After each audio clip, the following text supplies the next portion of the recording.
Hello and welcome to the lecture for Module 14. This is your last lecture of the semester. So what we're going to talk about is the future, and talking about the future by talking about breaking the cycles of violence. So this is going to be a very brief lecture. I'm just going to introduce you to a couple of topics and the rest of the items you're going to have in this module. So let's get started.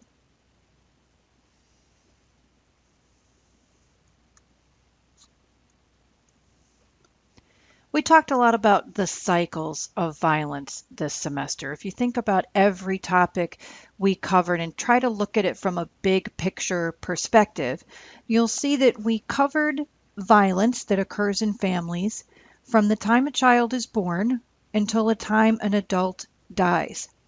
We talked about child abuse and neglect and how children can learn violent behaviors from their parents and the other people who are responsible for caring for them. We learned an awful lot about how adults get into relationships that have violence in them. We learned a lot about abusers and the characteristics of abusive people. And we learned a lot about the victims of domestic violence or intimate partner violence. And we talked about the characteristics of those people. And then we moved on finally to talk about elder abuse and the consequences of elder abuse, how it impacts our senior citizens, the types of elder abuse, which are very specific, and a bit about the people who abuse our senior citizens. So we've covered the entire life cycle. So in that, we've learned a lot about how people who are abused often become abusive people, and a lot about how people who are abused also can become victims of abuse.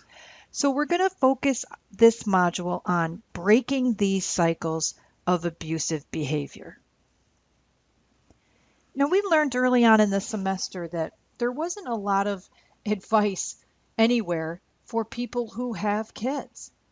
You often hear people joke about how kids don't come with an instruction manual and that no license or permit is required to have children, and yet it is the most difficult job that any human being can take on.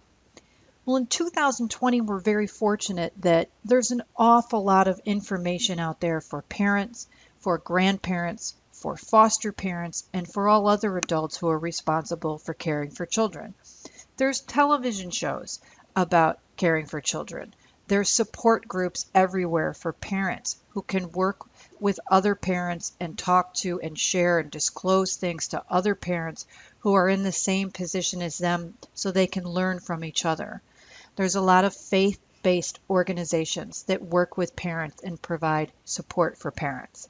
And there's also books. One of my favorite things is books and self-help books, and there are a ton of them that are readily available on Amazon and in the library to help parents work through different issues. Now, these books that you see here, you see the covers here, are generally about raising nonviolent children.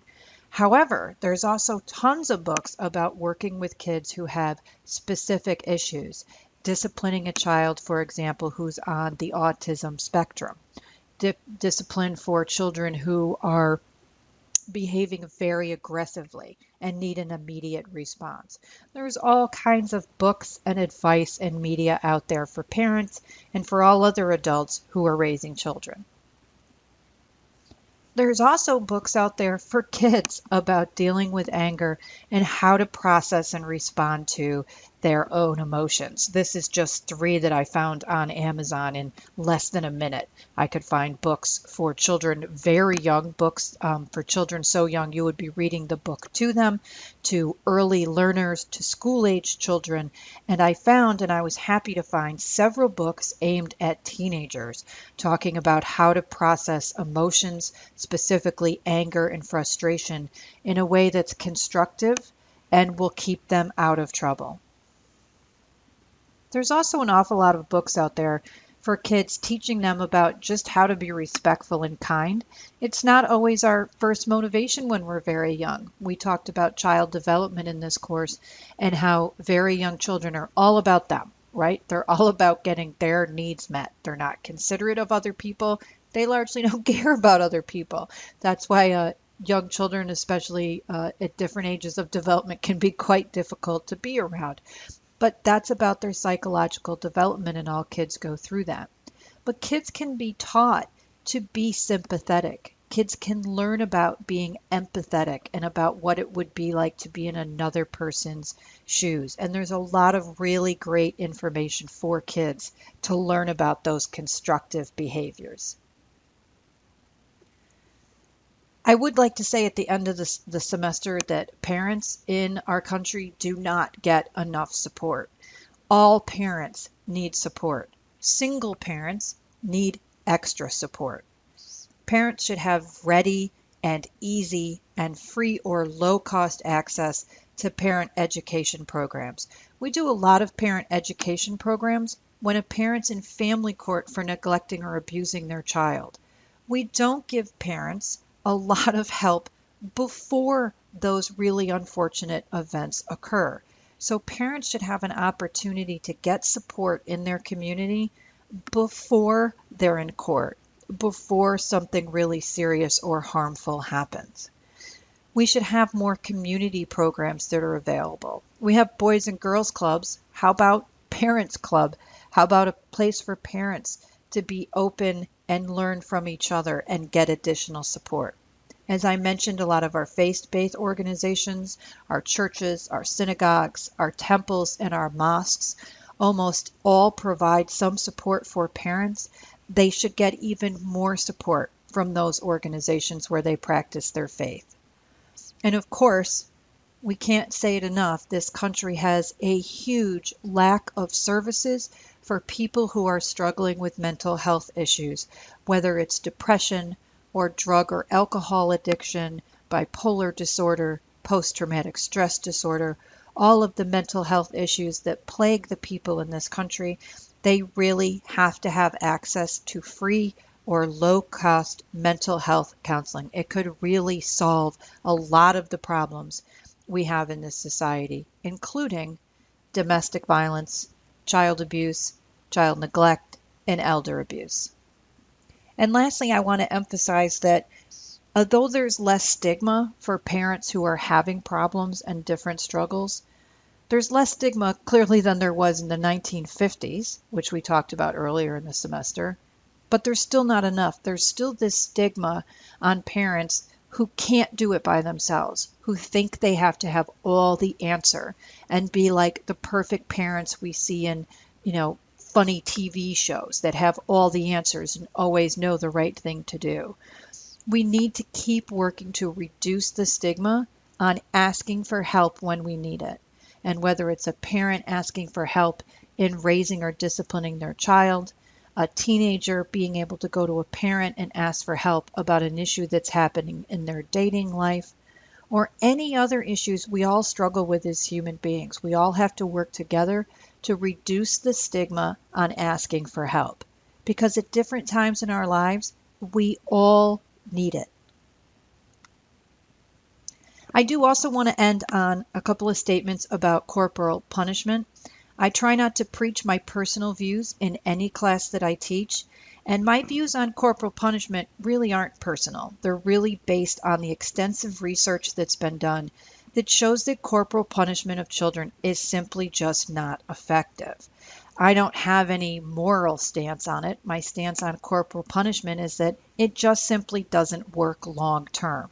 If corporal punishment worked, a parent would only have to physically punish their child one time.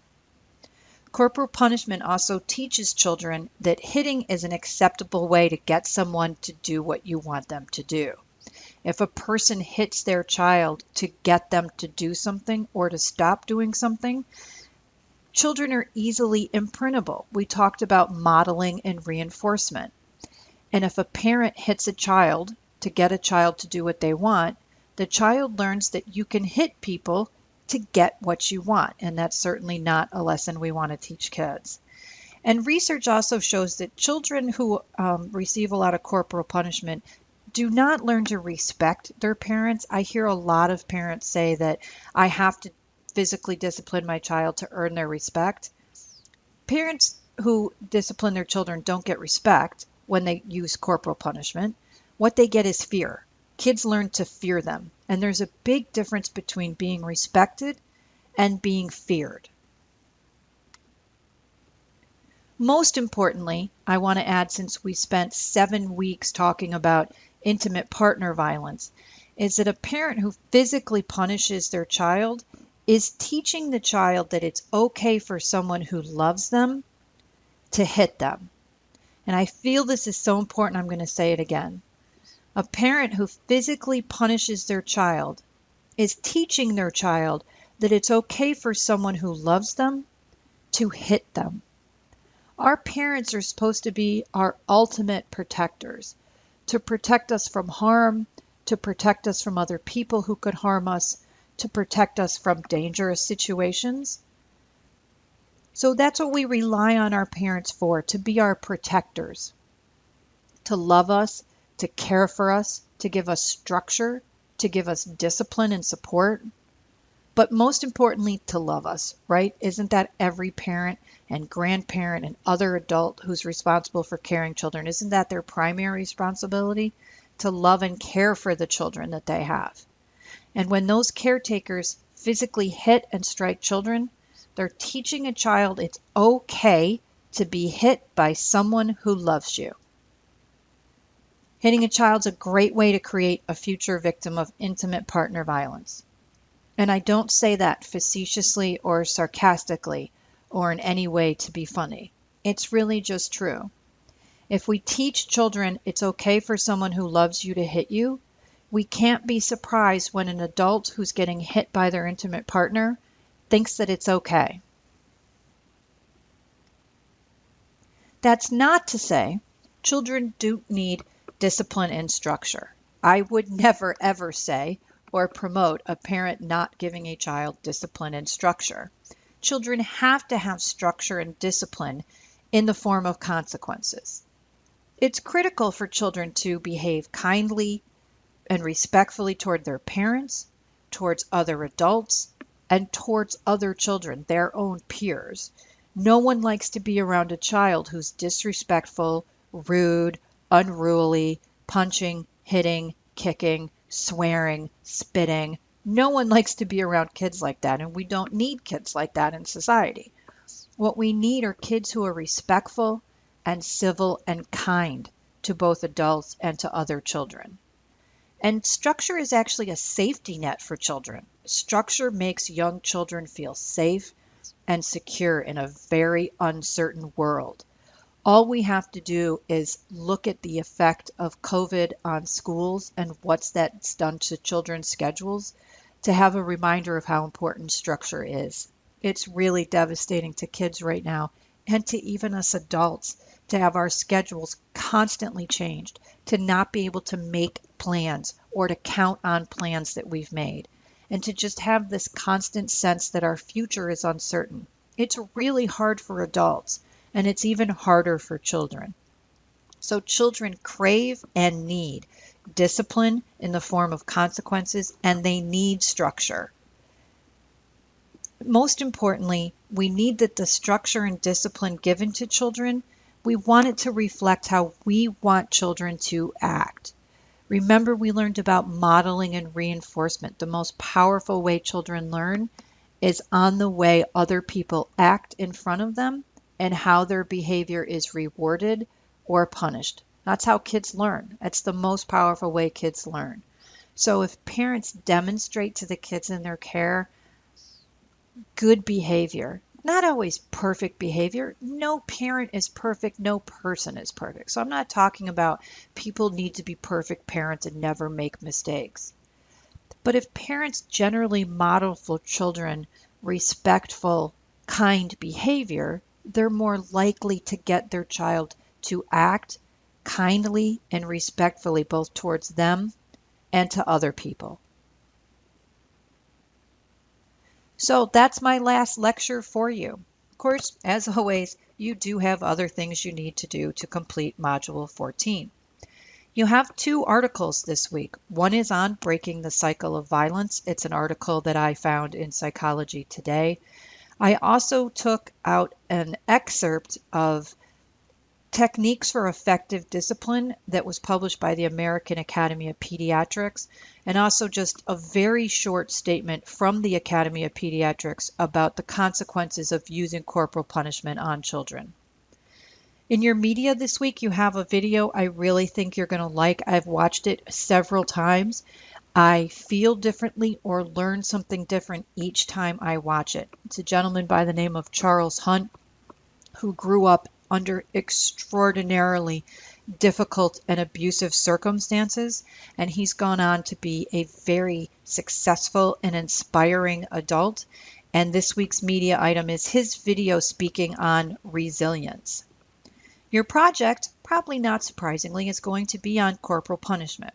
Now, I told you my opinion on it, but now I want to hear yours, and you are entitled to your own opinion, whether you are in favor of corporal punishment, you are against it, or you feel it's kind of fact specific, or you have a neutral position on it.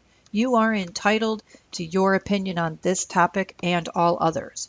But your project this week is to tell me about it. However, I gave very specific instructions on the assignment. Just because it's your opinion does not mean I want it written in an informal tone like a conversation. This is really your opportunity to demonstrate what you've learned about formal tone this semester, and I gave you some specific guidance on that.